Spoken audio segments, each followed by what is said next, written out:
Good evening and welcome to the Bear County Work Session and Call Board Meeting for September the 30th.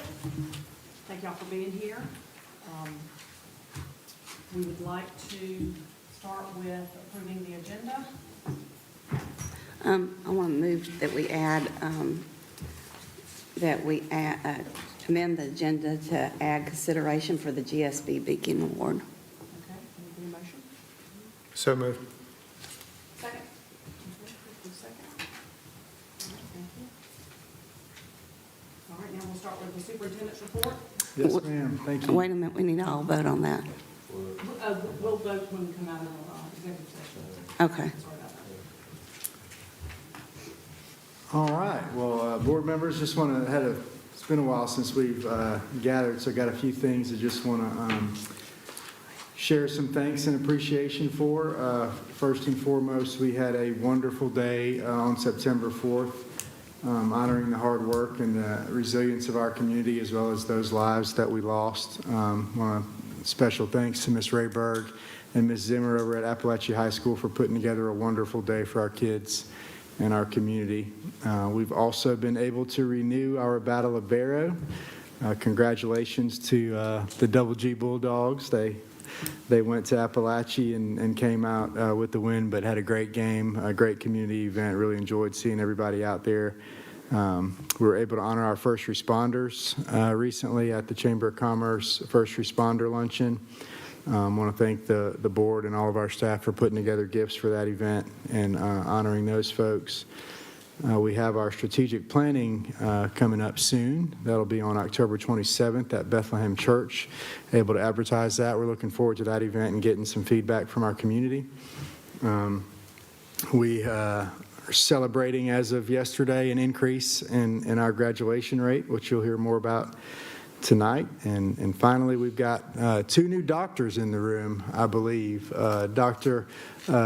T is I guess what we're going to have to call you now, and Dr. Holman. So congratulations to those folks. I know that takes a lot of work, but we are all very proud of you, and congratulations on that achievement. That concludes my report. Okay. Now we'll move to presentations and discussions with Dr. Matt Thompson.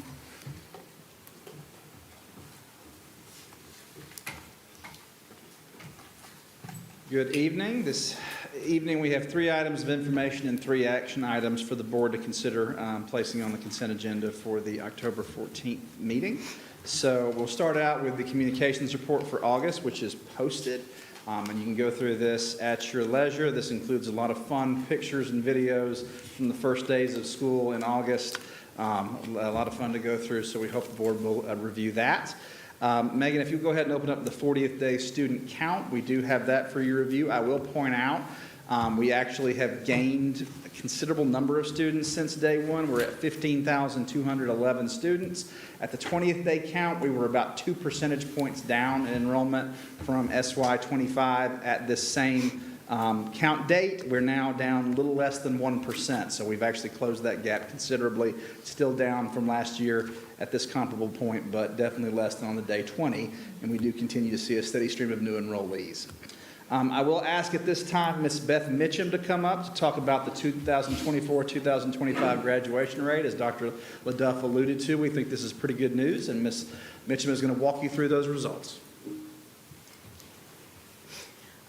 Yes, so Dr. LaDuff did pinpoint the fact that our grad rate went up again this year. We also increased the number of graduates that we had, but this is kind of they just did the public release yesterday, so that's why we've been holding on to it until today, but it was quite timely. So just for those that don't understand how graduation rate is calculated, it's kind of, you have to understand the process behind it, and that we operate in cohorts. So the students that graduated in either December or May of this year, they are considered the 2025 cohort of students, and that means that they started 9th grade in 2021, in the fall of 21, whether they were in Barrow County or some other district in the state or in another country or in a private school, that sort of thing, but they become part of a cohort once they enroll with us. And so then once we know what that cohort is, every year Students transfer in, students transfer out, we keep track of where they went. If they go within the state, that's really easy. We can keep track of which district they went to, that sort of thing. If they go to a private school, out of the country, out of the state, homeschool even, sometimes is hard for us to keep track of. So it's a record-keeping undertaking that each of our schools does, and they have some great folks at the school that take care of those records. Megan, if you could go ahead to the next slide. So, like I said, if they're moving between Georgia districts, they have a number, we connect them, we know where they are in the state, but again, it becomes more cumbersome when you withdraw and go to a private school. Then you decide to re-enroll in Barrow County, and then you move again, maybe you move out of state, and then you move back. So we have to keep records of that, and the state requires that we have the documentation on file showing where that student went in the form of a record request or some sort of documentation of where they went. So that's what goes into calculating the graduation rate. But then the state puts out the actual equation that they use to figure out what your grad rate is. So just so you understand, first of all, your numerator is going to be your number of graduates, 1,076 this year. So again, highest number of graduates we've had. And like Dr. Thompson said, enrollment's actually, is fluctuating. So, but it was great to see more graduates in one class. So then the denominator is where it gets tricky. So all of those students that started ninth grade in the fall of 2021 or even spring of 2022, plus anybody that transfers into Barrow County, then we take that number and we subtract anybody that transferred out, that we have proof that they transferred somewhere else. We take them out, and that leaves us with our denominator. So that's how they figure it out. And those students that stay in the denominator, that don't come out, are going to be our ones that may need to come back for a fifth year to finish up some credits. They may be pursuing a GED, or some of them, have chosen to move on to other things and not return to school. So, Megan, if you'll go to the next slide. So here are our numbers and how we end up at 92.68 as a district graduation rate. I will say this is our 4-year graduation rate. The state actually figures both 4 and 5 year, but we release the 4 year so that we're consistent every year. But you can see we had 1,076 graduates, and we were left with 1,161 as that denominator, and that means that there are only 85 students that didn't move on to graduation. So next slide, Megan. All right, so this is just a breakdown by school, and if you will note that this is the 3rd graduating class from BCSS, so they are continuing to grow their graduating class. And then again, that same calculation is used to determine school rates. And if you'll notice that every school is over 90%, which I think is an accomplishment in and of itself for each of our schools as well. So, and the next one goes over our rate over time. So we're going all the way back to 2013. You can see the growth that we've made there. Obviously, you have a dip with the pandemic and students not being able to either finish up credits or not wanting to come back in the school building, that sort of thing. So then we go back up, and here we are in 2025 with 92.68 as our system 4-year graduation rate, and the 4-year graduation rate in the state is 87.2. So again, we are above the state average, and the highest number of graduates we've seen. So just to wrap up, these students, they came in as we were getting out of the pandemic, and they were working through some challenges and still trying to get back into regular school and that sort of thing. But we all know that this goes beyond just the high school. It starts K-12 as they come through our system. And even if they don't come through our system, when they come into our system, it's social workers, administrators, counselors, teachers that pour into these kids and get them to that point to where we can produce a graduation rate that looks like that. So any questions? All right. Thank you. Thank you. Very much. And I will echo Ms. Mitchum's statement. When we celebrate any of our accomplishments as a school system, it's a K-12 phenomenon. The graduation rate, probably more than anything, really does reflect, as she said, the work of countless teachers, support staff, bus drivers, cafeteria workers, all across a student's career. And so we thank all of them. And I want to thank, as she said, the folks at our high schools and Ms. Mitchum herself, who worked very hard to make sure that the appropriate rate gets calculated to reflect the work that all those folks do. Moving on to, we have 3 action items for the board's consideration this evening. The first 2 are going to be policy revisions, so we're going to start out with policy IBB. We are recommending a revision to this policy due to some changes that were made at the state board level, specifically State Board Rule 164.9.05 changed over the summer. In this particular instance, anytime anybody wants to start a charter school, they have to go through an approval process that includes both appealing to the relevant state agencies for approval, but also the local board of education wherever that school is going to be located. So there has been for years a process, we've had this policy for well over a decade, where there is a process by which if someone wants to start a charter school in Barrow County, they would come to the board, they would have a process they have to follow to seek your approval.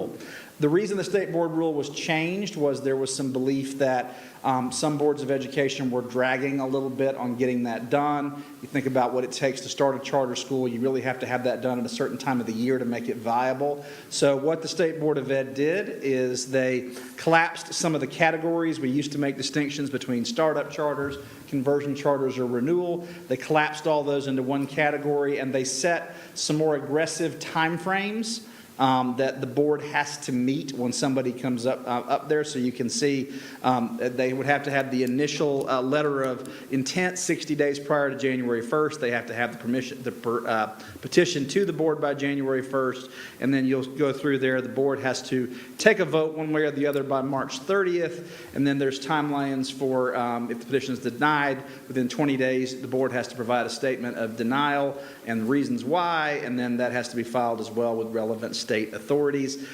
These particular recommended changes came directly from GSBA, so we are reflecting the GSBA preferred policy on this. The superintendent would recommend that we place this on the table for public review, and I'm happy to answer any questions about policy IBB charter schools. Any questions? All right. Thank you. Continuing the policy bonanza, you will recall back in July we briefed the board a little bit on some of the relevant laws that had changed around HB 268 in regards to safety, and we talked about how those reflected some changes in record timelines for both transmission of student records, how parents request records, all of those things. And so we mentioned that would probably require some policy revisions. So we are bringing to you tonight some recommended policy revisions for JBC, which is school admissions. Specifically, I'll very quickly walk through what changed. I will tell you every single thing that has been added is verbatim from state law as it changed. Provisional enrollment just basically means a student doesn't have all of their documents at the time of enrollment. We mentioned, if you remember Ms. Persinger's presentation, there's certain things we have to have before we'll even provisionally enroll, but there's always been documents that we still need, but we won't necessarily keep you from starting school without them. The most common are immunization records and health screening records, and we'd have timelines for which we'll provisionally enroll you, but you have to provide those documents within a certain time frame or else you would be unenrolled. What HB 268 did is it adds some new requirements to that. So you'll see some definitions of case management consultation. I'll explain why that's important in a second. The biggest addition to definitions is critical records. If you recall, certain records have been designated critical records because of their salience to safety issues. This definition comes straight from the law that changed. If you will scroll down a bit, Megan, I believe to the very end to about page 5, is where you should be going. Keep scrolling. There we go. So for parents seeking enrollment in grades 4 or higher, basically we have to have all of the critical records that were defined in that definition section for any school they attended in the prior 24 months. And if we don't have those records within 10 days of provisional enrollment, they would have to either have a case management consultation, which is what we showed the definition for. That's basically where a group of people that have expertise would evaluate to see if they are okay to continue with full enrollment or whether we need to do something else, or they have to be put on virtual education. Megan, if you'll scroll to the very next one, you'll notice that then creates 2 levels of provisional enrollment. If they're provisional due to not having critical records, they can only be enrolled for 10 days before we'd have to either put them virtual or actually have a case management consultation. But there's still the traditional 30-day calendar while waiting for other documents, which are typically going to be immunization records or health records. So there's basically 2 levels now of those. Those changes all came directly from the law. I'll be happy to answer any questions about those now. Yes, Ms. Yes, on the first page, going back to C, 2, notice of a report of criminal action made pursuant to code section. I'm just wondering, having gone through what we went through and finding out the background of Colt, that he had been investigated for threats but wasn't found guilty of them. We were never told of that. Does this cover that? That actually is referring to students who may, depending on which one of those, I have to go look up each of these because I don't have them committed to memory, believe it or not. Some of those refer to, there's a clause that parents have to disclose if their student has been adjudicated of a felony. And so when they enroll with us, they have to answer a form that basically says, has your child been adjudicated of a felony? If it is, we have follow-up on our end to figure out what that is, what's the proper technique on that. Sometimes that's referring to, have they been expelled in another district, and thus they're subject to that, and therefore when they come in, we have to disclose that they've been expelled, so we would reciprocally honor that expulsion, or we would serve them in an alternative setting, depending. This does not actually include what you're referring to, which is what's called the official encounters. That is basically something that now law enforcement, anytime they have an investigation of a school-age student in our jurisdiction that involves a threat against individuals or a school, they have to provide us a document. That is not, per state law, part of critical records. That was actually one of the things we discussed with the state's study committee yesterday as a possible inclusion for that very reason that you outlined there. Okay, so within our jurisdiction, if it's in another county, would they need to tell us if a child was being transferred over? I can tell you that we are making sure on our end that any official encounter that we have reported that transfers with the student. I can't guarantee that happens in the other direction. We certainly hope it does.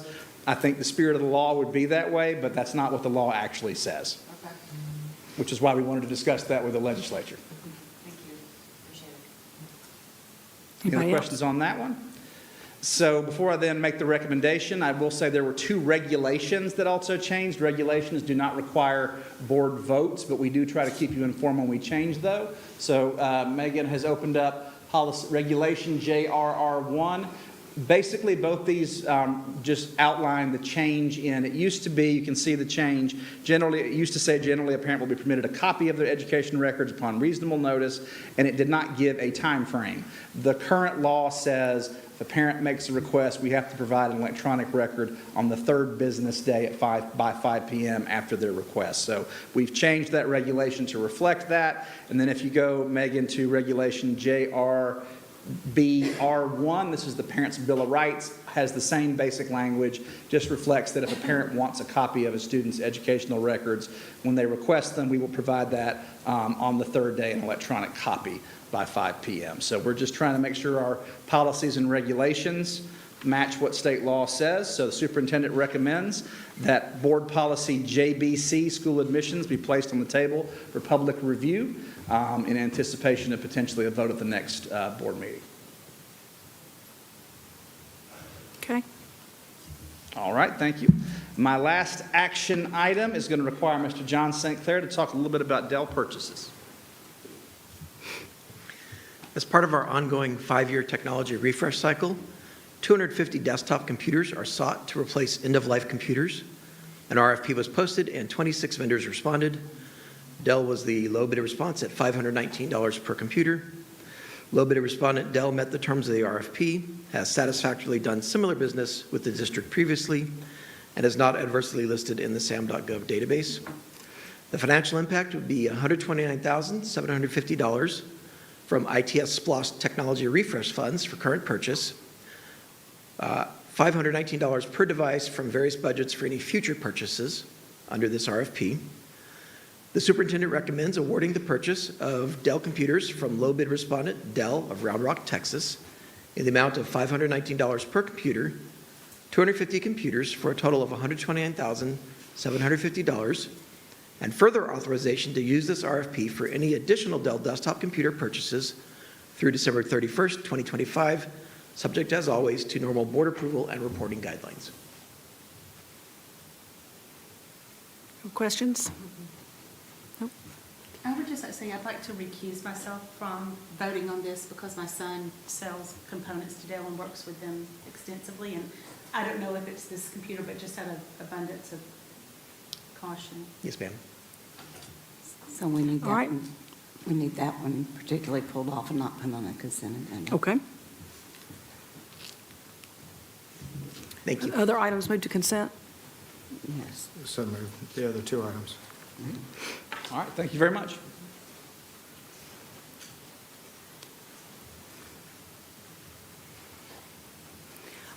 All right, Dr. Brown. I was just excited to get started.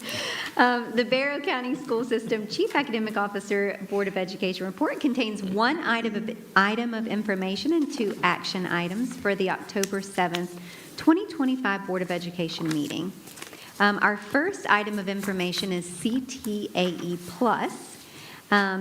This program allows high school students to fulfill their 4th required credit in math, science, or English language arts through completion of specific career, technical, and agriculture education pathways that are academically rigorous and workforce focused. And Dr. Wood is going to come forward and share a little bit more with all of you about CTAE Plus. Good evening. So a couple of items tonight. This first one is CTAE Plus. So this was an initiative from the state superintendent where they wanted to pair CTAE courses with academic courses to allow students to earn a 4th credit. And you can see this is how the progression would go. They would have to complete a CTAE pathway. So for example, they would complete a CTAE pathway in, say, engineering. And then once they've completed and passed those 3 CTAE courses, they would earn a math credit. If you'll go to the next slide. So you could see this slide just contains some of the actual pathways that we offer and then the credits. So the state added credits for math, English language arts, and science. Again, they have to complete all 3 of the pathways, and then they will get what's considered this additional 4th credit. And it's really important to note that these 4th credits are only good for entrance into a technical college. So if a student was wanting to go to a University System of Georgia college, they would still have to meet the 4 academic requirements for math, for science, and these specific CTAE Plus courses would not meet those University System of Georgia. But if I was going to a technical college, they would certainly work for that. And again, so on the slide, you can clearly see that we have several courses that would qualify our students to earn that 4th credit. And then on this slide, this is just a sample draft of some communication that we're putting together that we'll be able to share with students and families once we get through the board process of sharing this item of information. We're going to share this with some additional staff, principals, counselors, and then we'll share this communication with our students and families. And this just kind of explains how they're going to get that credit, how it'll affect their high school GPA, but not their high school GPA, but their HOPE GPA, because we wanted to make sure that it was an added benefit to those students that are going on to a technical college. So, any questions about CTAE Plus? Okay. Dr. Wood, don't go too far because she gets to share with us about a few things this evening. Okay, our first action item is a revision to policy IHF6. So policy IHF6 outlines the Barrow County School System graduation requirements.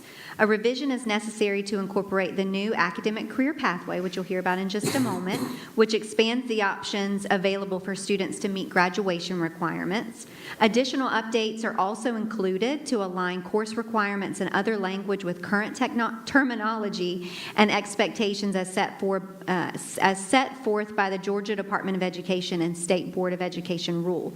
So Dr. Wood and Ms. Fallows are going to come forward, and they're going to elaborate a little bit more on the new academic career pathway and potential changes to the policy. Okay, so another initiative that just came out, this rolled out this summer at Gale for all of us, was this addition of an academic career pathway. So this blends academic courses with CTAE courses. And so this goes aligned with the high demand career list, and I'll talk about that in a next slide. But you can see here that currently in Barrow, our students have to be a pathway completer, and typically those are our advanced academic pathways, a CTAE pathway, a fine arts pathway, or a modern language. And so we're asking to add what the state has now recommended and added is this academic career pathway. Next slide. So along with all of these wonderful CTA initiatives, the state of Georgia has also come out with some information about high demand careers and high demand pathways. And this is really just bringing together the focus of what the governor and the state superintendent are wanting to do of making Georgia the top state for talent. So that's another thing that you're going to hear a lot. Again, but what this is doing is just bringing together the academics, the technical side to really bridge sort of in preparation for workforce. Okay? Next one. So this is an example. I know this one's hard to see, but you can just see from this example that this is what an academic career pathway would look like. So our students would take one of the English language arts credits, so that could be journalism, and then they would pair that with the audiovisual. And so if they completed one of the English credits and the audiovisual credits, then they could be considered a CTA academic career pathway completer. Next slide. Again, so these are the pathways that we would offer. And so the audiovisual, that would get them in English language arts, engineering and technology. It's paired for a math credit. Science, we have vet science and health. World languages, they've paired teaching as a profession. So if I take the teaching as a profession pathway and some world language, that would get me this pathway. Computer science, and then fine arts. Next slide. Okay, I think that's you. Good evening. So as Dr. Wood said, we are suggesting revision to policy IHF6. The first item up there is addition of that academic career pathway. And in addition, updating the course requirements in our areas of study to be in alignment with our current standards implementation and changes to those courses. Specifically, in English language arts, we now have Lit Comp 1 and Lit Comp 2. That used to be called 9th grade Lit and 10th grade Lit. And then you'll see updates of elements within policy IHF6 to align with state board rule. One of the state board rules that was in our policy is outdated, and they've replaced it with a new one. So we are just updating our lingo to match what is current. And then the last item, alignment of language with current terminology and expectations as set forth by the Georgia Department of Education. So for example, the recent revision of math standards not too long ago changed some of those course namings, as well as the change of our ELA standards. All right, and now Dr. Wood's back. But before that, first we want to see if you have any questions. Now, on this thing, it does say entering fall 2008 to 2009. Is that why it was outdated? Well, that is actually the long name of the policy. So the policy is Policy IHF Graduation Requirements entering fall 2008 to 2009 and thereafter. So it's just the full name includes that. It's anything beyond 2008 and 2009 and thereafter. Okay. So the superintendent recommends that the board place a potential revision of policy IHF 6 graduation requirements entering fall 2008 and 9 and thereafter on the table for public review and comments. Okay. Move to consent. Okay, our final action item is construction geometry. So it is the Dr. Wood show today. Completion of the carpentry pathway provides students with instruction aligned to Georgia Standards of Excellence for Geometry while allowing them to demonstrate mastery of mathematical concepts in applied hands-on settings. Dr. Wood is going to tell you a little bit about this new option with construction geometry, and then we'll go from there. Okay, so another rollout that happened this summer.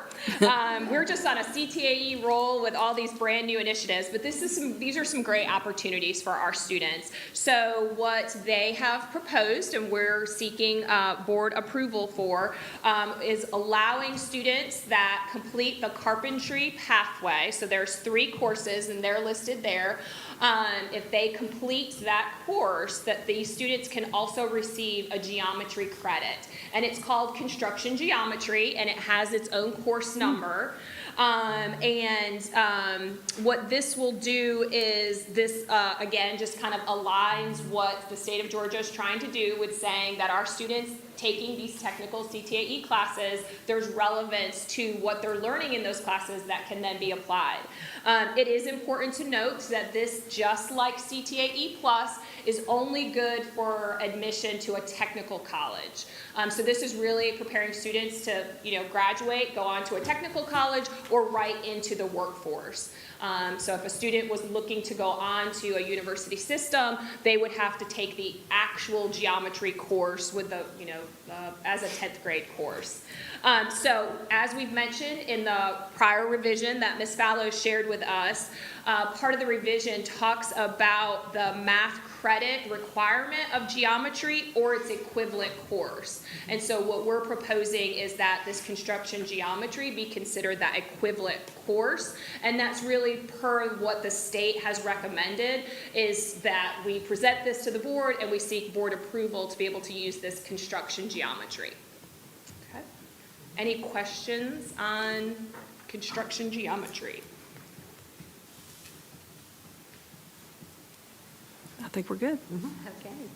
So the superintendent recommends approving the use of the completed carpentry pathway to satisfy the required geometry unit of credit. All right.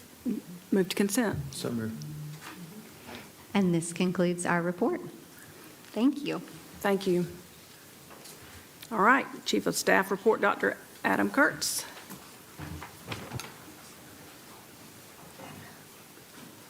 All right, good evening, and thanks for having us. We have one information item this evening for the board and one action item for the October 14th regular session.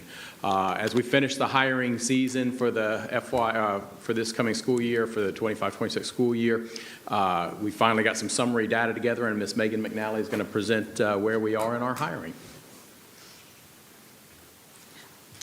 All right, good evening, Dr. Leduff and board. Dr. Kurtz is right. Now that hiring season has come to a close, we want to provide you with a quick update on that process and then our staffing numbers. I am really excited to share with you that we have been able to hire 352 new employees with our system. I think looking at that large number is such a testament to who we are as a school system and as a community. You will see that this number includes 93 classified staff members. Those are going to include our paraprofessionals, transportation. those types of positions, 210 certified employees, and then 49 after-school employees and lay coaches. As you can imagine, the hiring of 352 employees comes with a lot of work in preparing them and getting them ready to be with our students. It's not an easy task to recruit, check for certification, provide them with onboarding documents, do background checks, help them understand their benefits, and then also host 2 in-person welcome events. And so I would like to say thank you. Our human resources team and our administrators have done an amazing job this hiring season, so thank you to them. I would also like to give you a quick overview of the 2 in-person events that we were able to host this summer. The first is our Barrow Basics event, and this is an in-person onboarding that we offer during the summer. It's optional for our employees because it supplements the virtual onboarding that every new employee receives. We did offer multiple sessions this summer to try to make it convenient for all of our new employees. During these Barrow Basics events, we give them their computer, we have them set up their email. It provides a more personal touch and welcome to our new employees. This summer, we had 192 people take advantage of this opportunity. We also hosted a new teacher orientation the day before all of our teachers returned. We were able to partner with our teaching and learning team to orient teachers to learner profiles and frameworks, to introduce them to resources and provide them information on our new teacher induction program so that they would know what type of support they would be receiving throughout the year. We had 186 new Barrow County Schools teachers attend that event. We have been able to successfully fill most of our positions. At this moment, we only have 2 certified positions that are still open. We're really proud about that. Of course, we always want to be fully staffed, and to do that, we are offering multiple rapid recruiting events this fall. It's virtual job fairs, if you will.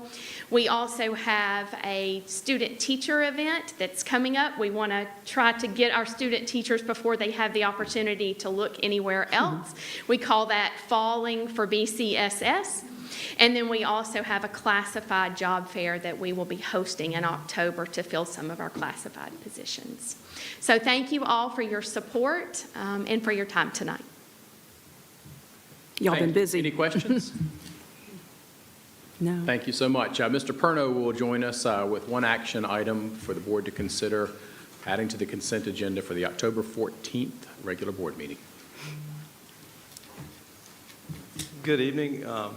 Anytime state capital outlay dollars are involved in a project, the State Department of Education requires local boards to issue a certificate that states that all accounts for labor, materials, and services have been paid in full and that there are no claims of any nature outstanding. And once that document is executed by the board chair and the superintendent and submitted to the state, then we can receive our final 10% of state capital outlay dollars. So we're at that point in the BASA 2 project where we're asking the superintendent to recommend approving the final closing out of the Barrow Arts and Sciences Academy Phase 2 project. And the financial impact of that is that final 10% is $291,159.40 that would be returned to Barrow County Schools. Any questions? Move to consent. Ask that that be placed on the consent Yep. agenda for the October Yes. 14th board meeting. Thank you. Thank you.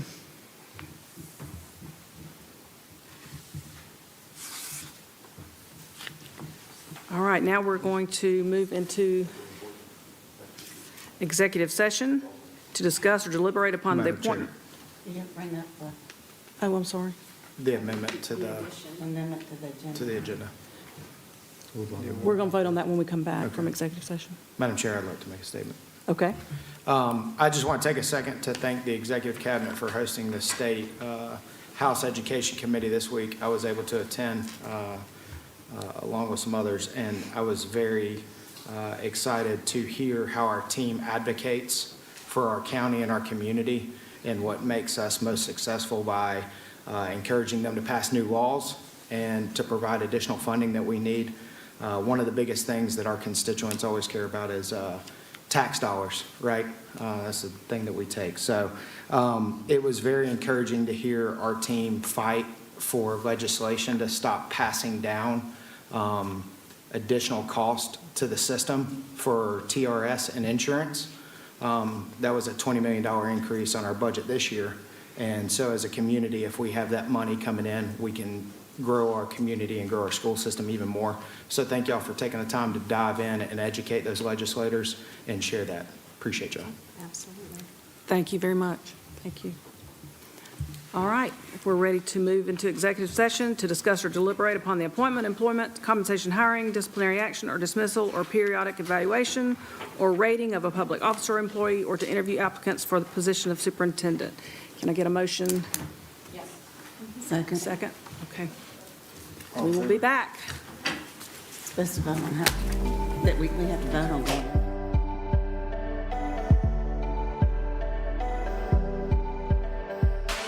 My favorite part about Special Olympics is seeing all the schools come together, the teachers, the students, and the parents come out, all of our community supporters, and how it takes a team and a village really to come together to pull an event like this off, and just having the opportunity to celebrate our student athletes.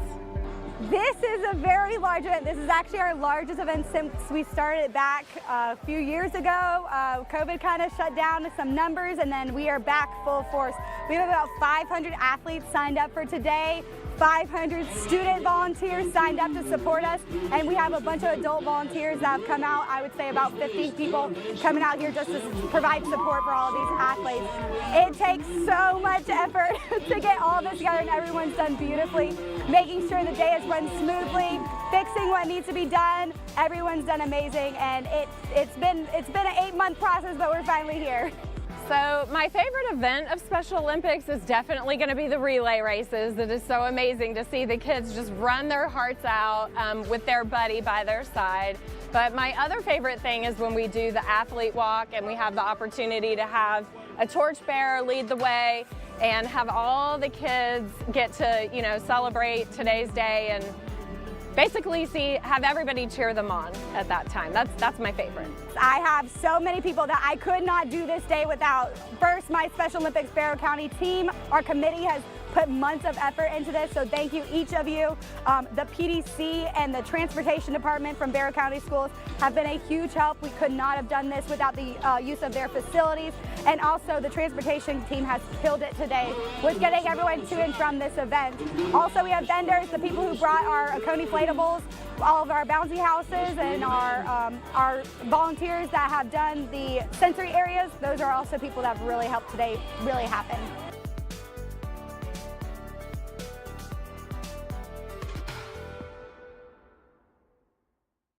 My name is Stephen Casey, and I'm a senior here at Barrow Arts and Sciences Academy. How did I get my start in sports? I think it's kind of up in the air, but in 7th grade in middle school, I had played 1 year of rec basketball, and to me it just kind of clicked, and I fell in love with the sport there. And I love to be active and just run around and be a little kid. And so after basketball, I had a ton of energy, and my parents used to give me a hard time about it.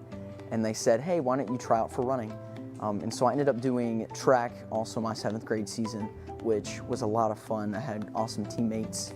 And then my 8th grade year, I did cross country for the first time, which was a new experience, but I thoroughly enjoyed it. And then I also did track my 8th grade year, but COVID cut that short, unfortunately. So I think coming to BASA was kind of a shocker to everybody. My 7th grade year, I remember at the time the principal, Dr. Simpson, came into the classrooms and was pitching this new idea for a new high school. And so some of us kids were skeptical and some of us kids didn't know what to expect. But me and my mom had actually come to like the opening night of BASA, and we just really enjoyed it. And I got to meet the principal, and he was super nice. And we were kind of going over classes of what to take. And it was really funny because he looked at me and my mom and he goes, you look like an athlete. How about you take dance and theater class? And that threw me off guard. It was a curveball for sure, but it really helped me. And the thing about sports too is at a traditional high school, it's a lot tougher, I guess, to make teams or to make yourself, stand out.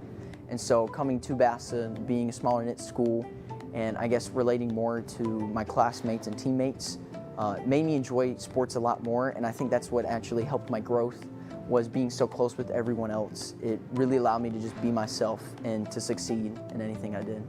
I think my favorite memory to start out high school was when I took dance class. I actually met my best friend Andrew Wooten in there. We were the only two guys. And so the teacher was calling roll, and we kind of stared at each other the whole time. We didn't know what to expect. And then we talked to each other, and it just clicked for us. And we ended up having third period as well, human geography together, and that was just so much fun. I think some mentors that really left an impact was my freshman year and sophomore year coach, Rob Simpson. He just saw something in all of us and my teammates, and he just told us to really stick to it and to never change ourselves, whether it was a sport or the classroom. And so having that calm example instead of a loud coach screaming at you was just kind of calming to have. My AP U.S. history teacher and geography teacher, Dr. Nicole Baker, she was a great teacher. She was very personable, and she just made the class enjoyable because she also has kids of her own, and so she kind of understood where we were at with her kids being around the same age as us, but she also wanted us to succeed and be the best versions we could. And more recently, my statistics teacher, Jeffrey Lillian, he actually makes me like math for some reason, which is really weird to say, but he's just shown that experience, I think, makes up for everything. But also, being an adult isn't super easy, but it's a lot of fun when you can relate and just have fun and enjoy what you do, because when you enjoy what you do, it makes life so much better. Right after graduation, I plan on serving a 2-year mission for my church, and I'll be called who knows where, and so that'll be really fun. And then when I come back, I've been accepted into the University of Georgia, so I will attend there. And I do plan on playing for their basketball team if the opportunity presents itself. And the goal would to be play college basketball. But if that doesn't work out, I'll go into the broadcasting field or sports media. This year, I received the Best Teammate Award in cross country, which I was super grateful for, just because I know how hard it is, especially when you may not be the quickest or the most loud. But it especially helps just to have that small cheerleader in your corner. And so for my teammates to, I guess, recognize me for that, I think was truly special, because hopefully I did the same thing for them. If I could talk to myself as a freshman, I think I would tell myself to never change, just to stay being myself. Obviously, there's a few things day-to-day basis that you wish you could change, or maybe if, I played this sport instead of this sport, maybe stuff like that. But I don't think, looking back on all 4 years, I don't think I would change anything, and just tell myself to have fun. Hi, my name is Noe Rodas, and I am a senior at the Barrow Arts and Sciences Academy. Well, I heard that it was going to be a new school, and I wanted to see what the possibilities could happen at a new program. And I started to see that I really liked it, and that there's a lot more opportunities for you to get better at knowing yourself and playing in smaller groups. One of my favorite memories in high school was our spring trip for band. I really liked that I could spend time together with my bandmates and my friends, having fun playing music and having a good time at the park. I think one of the most memorable role models in my high school time has been my teacher, Ms. Sharman, the band teacher. She really pushed me a lot to do things that I was uncomfortable doing, like auditions. And it helped me to realize that I have a lot to learn, and that.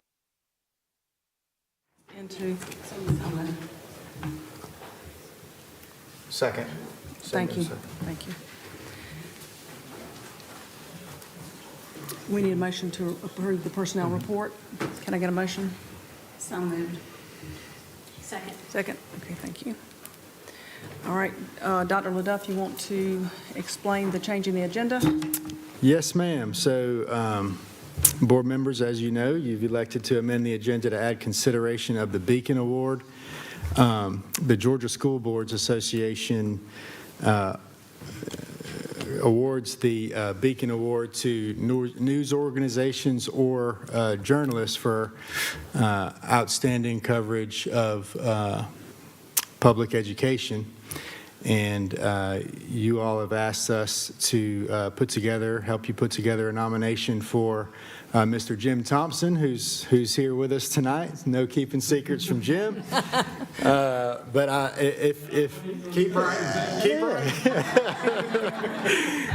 if y'all will indulge me, I would like to read the nomination because I do think it captures our community's overall feeling about the wonderful coverage that Mr. Thompson provides for public education in Barrow County. Mr. Jim Thompson, a journalist with Barrow County News Journal, is an outstanding candidate for the Georgia School Boards Association Beacon Award.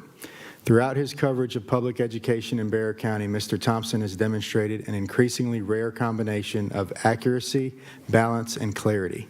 His reporting consistently reflects journalistic integrity, making complex topics such as millage rates and budget approvals accessible and understandable for our community. In addition to his thoughtful writing, he captures contextual photographs for both print and online editions, ensuring that the story of the Barrow County school system is told with depth and authenticity. Mr. Thompson is a constant presence at Board of Education meetings, as we see, work sessions, and community events. His coverage of our Back to Bold backpack and school supply giveaway, for example, not only promoted the event, but also highlighted the spirit of unity among our neighbors and organizations. At another event at Appalachia High School, he stood in the rain, notebook in hand, jotting down quotes despite the ink smearing on the page, an image that perfectly captures his dedication to telling the story no matter the circumstances. Barrow County schools have made community connection a top priority, and Mr. Thompson's reporting embodies that same commitment. He listens to all voices, reports with fairness and accuracy, and works tirelessly to get the story right. In an era when speed often overshadows substance, Mr. Thompson stands out as a model of professional excellence.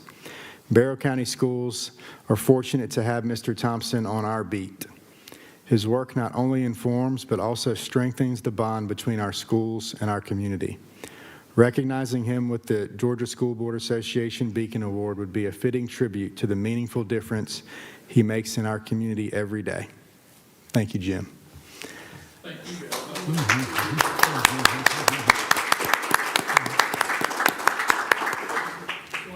quickly say, you guys make it easy. I mean, you're accessible and you're always honest. So, I mean, if I do a good job, a lot of it is because you guys do a good job as well. So, thank you. I appreciate it. Thank you. And your checks are in the mail. So with that, I recommend, board members, that you approve us to submit that recommendation to the Georgia School Boards Association. So moved. Second. All in favor? All right, our next meeting is October 14th, regular board meeting at 6 p.m. Dr. Carey will do the invocation, and we are adjourned.